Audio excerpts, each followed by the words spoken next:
Battletech fans, have I got a treat for you? I've got a new terrain set here from Xmarx Terrain, and they were kind enough to send me some samples of their terrain for review. So I do want to be fully transparent. This is a paid promotion. They did send this to me to review. I do love my Battletech terrain, so I want to give you an honest review.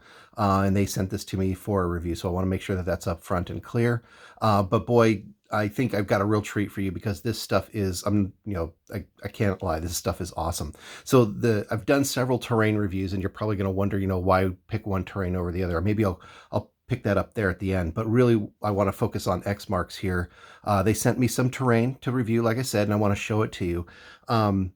You'll see this stuff as well on Death From Above Wargaming. They use it in their battle report. So if you haven't found that channel yet, you need to go check those guys out because they're awesome, and I love all their bat reps. But they do use a lot of Xmarx terrain, and so I really appreciate. I kind of picked up on these Xmarx from that channel, so I take a look at it. And like I said, I'm kind of a big terrain head for BattleTech, so I wanted to check it out. So, anyways, on with the show.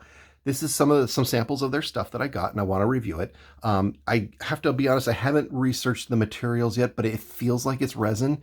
And I'm just going to go through each one of these pieces one by one and kind of describe what they are and how they look and kind of what my impressions are. The first one is, this is a small office building. Now, I wish I had a mech next to me to kind of show that to you. Let me go grab one. Okay, we're back. Sorry about that. I just had to go grab a mech. So this is a Mad Cat, or a Timberwolf, from the recent Kickstarter, and a shameless plug for my Jade Falcon scheme here. But as you can see, that's level 2 building.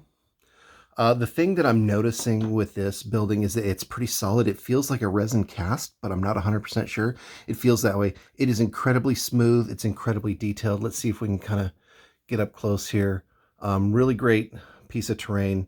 In terms of size, you can kind of see, like, hey, if it's structural enough, it'll hold a mech. It's big enough to hold a mech on its base. It feels solid and heavy. I can't, I'm not going to drill it open to find out if it's completely solid pour, but it's really good detail, really sharp lines, very little flash to clean up. If it is resin, I might clean this with soap, warm soapy water before I try to prime and paint it. So we'll see there. But let's, that's that. I'm just going to go through these in a little bit random order. So one of the things that I really appreciated in this set is, you can see there's smaller terrain pieces. And actually that's a really big boon, at least for my collection. They gave me some objective markers. So this, they're branded objective markers. So that's pretty cool. I like that. I dig it. And it's on a hex base, obviously. So I think this would work with hex Battletech or hexless Battletech. But I think having really cool kind of theme-fitting objective markers is something I don't have, and I actually really appreciate having it. So this looks like some sort of chemical storage unit, or I'm not sure what it is, but it's probably level 1 type of thing. And then I'm going to call this a power generator. I'm not sure if that's the intent, but that's what it looks like to me, so that's what I'm calling it. So a couple of nice little objective marker things, branded. I dig those. They sent me some bases. So I think this one that's kind of flat on the top is a flight base. So if you've got some aerospace or fighters or whatever, you can put that on there. And I'm assuming this one's for mechs, or whatever the heck you want to use it for. But they've got some nice branded bases there. The one that I was curious, I couldn't, when I opened the box, I wasn't 100% sure what this thing was. But now that I've kind of looked at it, it's a little bit more clear. Let me move things around here a little bit. This is a subterranean aerospace, or some kind of subterranean vehicle bay. So the idea here, it's in multiple parts. I think these pieces are intended to kind of assume that they slide open, and there's this piece underneath. Like if you wanted to get really creative, you could put this on a like a hill or something, and this thing could depress into it. So like there's a little landing pad that I'm assuming the idea is that this thing comes up maybe here, and you've got your little aerospace or whatever, maybe even a mech asset, right? A subterranean garage for your vehicles. This thing kind of opens and closes. So I'm not sure if I'm going to glue it in the open position or closed position, or try to put it on to another piece of hill so that I can have like a little depression there, so it like truly is subterranean. But This is really cool. It's kind of flat, but it's also a very interesting piece, I think. It's going to add some detail to your table. It's not just about the big pieces, right? So I really like this one. I mean, it's got a little bit of flash around the edges. Again, I think this might be a resin pour, but the quality is good. The lines are very clean and crisp. Let's see if we can kind of get that closer to you. There, that's some good focus. My camera is really cooperating today, so thank you, camera.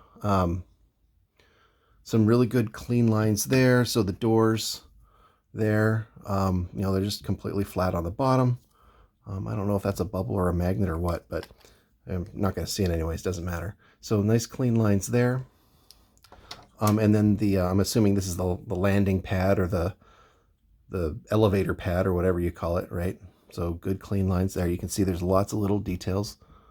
Like there's the holes in the edges there. I'm assuming like rivet holes or something. But anyways, that's a super cool little piece. I dig it. And I'm assuming these are the rails that the hanger slides open and closed on. All right, so there's that. Okay, so there's that. We got the objective markers. I looked on the website. I didn't see a name for this one, but I'm assuming it's just some kind of bunker or some kind of like hardened military bunker or something like that, but it's a smaller piece. Really dig it. That's probably something for infantry to sort of hide in and shoot, and maybe not get blasted away immediately by a mech. The next one I want to show you is this one. This is in multiple pieces, so I'm going to try to be careful. But again, this looks like it's a resin cast, but this is a starport control tower, I think is what they call it on their website. So really cool lines on that, sort of futuristic, high future sort of look there and stylized. I really dig that. And, I'm just going to glue that together. There's no reason to mag that. I think it's intended to be one piece with the top of the control tower there. Let's take a look at that. There's a little bit of cleanup there, but not a biggie. No biggie there. All right. And then the last couple of pieces, I think, are very noteworthy. These are some turrets. These are something that I don't have. So I got a couple different turrets. So I got 3 different turrets. You can find these on the website. This is an SRM turret, so I haven't clipped this off of. This looks like it's 3D printed. This looks like it's resin cast maybe, but you clip this thing off and you put that on there. Nice little SRM maybe turret. I don't know, some kind of missile turret, whatever you want to call it. I got 2 of those. I got a Gauss rifle turret, 2 different Gauss rifles, or, you could probably call this whatever the heck you want, use your imagination. Large laser, PPC turret, you do you, right? But large weapon, barreled weapon turret. But I think on the website they call them a Gauss turret. And then I've got an LRM, what I think they call a long range missile turret. So a little bit of a, you can kind of glue it in place there, but basically, emplacement turrets for your games, for your defenders, maybe emplacements. So those are the really clean lines. Just a tiny bit of flash here, not a, oops, let's get that in the camera. Sorry. Just a tiny bit of flash to clean up. No big deal. It's actually quite clean. I love it. Smooth lines. No real defects in any of this stuff. Pretty impressed. And then I got another piece. I believe he has a mech of maybe his own design. I haven't put it together yet, but it's all metal. And it's got its own hex base. And I think on one side it's got a laser gun arm. Got this upside down. And another side it's kind of got like a little TIE fighter wing sort of. I think that protects another side of the arm or something like that. And it's got legs. I think it's a chicken walker, kind of my favorite style. But haven't put that together yet. Not really sure, what that mech could represent. I'm sure you can make it your own custom. That might be a good custom mech. Who knows? Sky's the limit. So I think in general, kind of looking at this stuff, really clean, really solid. I like it a lot. The thing that I like about this is that these are smaller interest pieces. Now I'm sure there's other pieces on his website that he likes, but like the thing that I'm missing in my collection is some of these smaller interest pieces. I've got lots of big buildings, but I don't have some smaller buildings or smaller things to sort of round it out and kind of make it look like not everything's gigantic and titanic in scope. So I really appreciate that. And the other thing about this terrain is I think it's very high quality. I love the lines. I love the cleanliness.